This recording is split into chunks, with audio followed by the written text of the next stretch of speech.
Hallo, welkom bij Kikker TV. Vandaag zijn we hier in de bibliotheek van Oostburg om een filmpje te maken over de start van de Kinderboekenweek. Hier zijn allerlei leuke activiteiten te doen.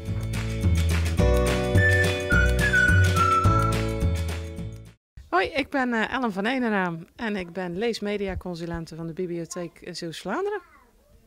Wat gebeurt er hier? Het is de start van de Kinderboekenweek. En de Kinderboekenweek bestaat dit jaar 60 jaar en we hebben daarom een feestje. Oké, wat kun je hier allemaal doen? Nou, omdat het feest is, willen we graag dat de bibliotheek aangekleed wordt. Dus je kunt hier slingers maken. Je kunt je eigen taartje maken, want dat hoort ook bij een feestje. En we kunnen een hele hoop spelletjes doen. Er wordt voorgelezen en je kunt je eigen verhaal maken. Oké, en hoe reageren de kinderen daarop? De kinderen geloof ik dat ze het erg naar hun zin hebben. Ik heb alleen maar blije gezichten gezien.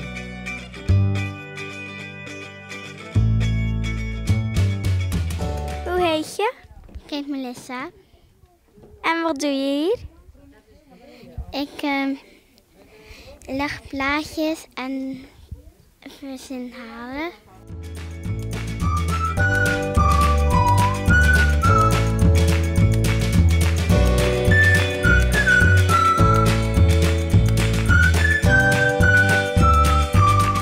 Kan je iets over het verhaal vertellen wat je gemaakt hebt? Ja. Fiep rent en dan is hij moe. En stieren staan achter ze. En dan ziet hij een hond en dan is hij bang. En dan trekt hij aan een staart. En de vogels verschrikken ervan. En hij valt zelf in het water. En toen komt hij er weer uit. En de beer valt hem aan. En de beer valt tegen de boom aan. En dan kijkt hij in een hol. En dan gaat hij feest vieren. Oké, dat is een leuk verhaal. Dankjewel. Annemoon was de dochter van een trotse molenaar. Die riep uit, hé, mijn dochter, die krijgt alles voor elkaar. Is dat waar, zei de koning, nou vraag haar dan maar of ze goud voor mij kan spinnen uit een berg paardenhaar.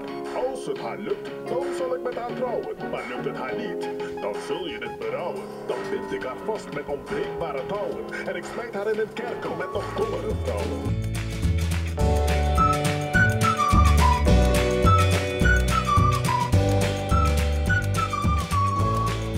Hoe heet u? Ik ben Maggie. En wat doet u? Ik ben vanmiddag bij de bibliotheek als vrijwilliger om voor te lezen voor de Kinderboekenweek. En welk boek gaat u nu voorlezen? Ik heb een boek uit de kast gezocht en het heet Als iedereen slaapt. En hoe reageren de kinderen op als ze u horen voorlezen? Van de vorige boeken vonden ze het heel leuk. Er waren ook hele mooie plaatjes bij. Maar dit boek moet ik nog voor de eerste keer lezen. Oké, dank u wel. Midden in de nacht wordt Hanna wakker. Het is stil en donker. Grote zus ligt diep te slapen.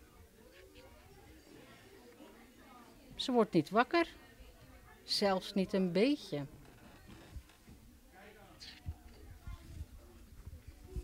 Hanna en Kito sluipen de trap af. En samen doen ze een plasje.